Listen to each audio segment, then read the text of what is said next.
2 जून 2026 रोजी शेतकरी कर्जमुक्ती योजना जाहीर करण्यात आली.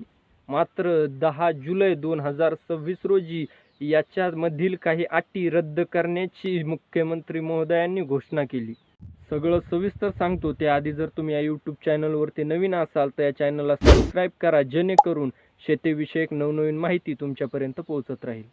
ज्या शेतकरी बांधवांना यापूर्वी महात्मा ज्योतिराव फुले शेतकरी कर्जमुक्ती योजना 2019चा लाभ मिळाला होता, त्यांच्यासाठी हा मोठा बदल करण्यात आला आहे.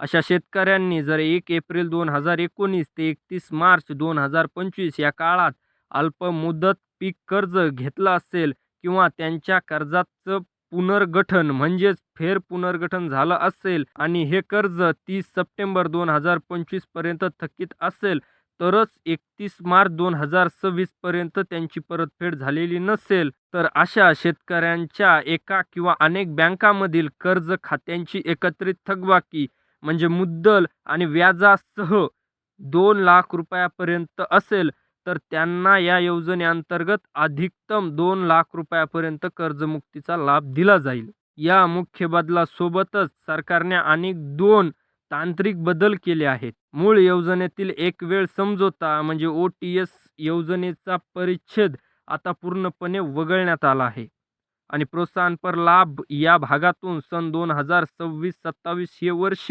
आता बाद करण्यात आले आहेत.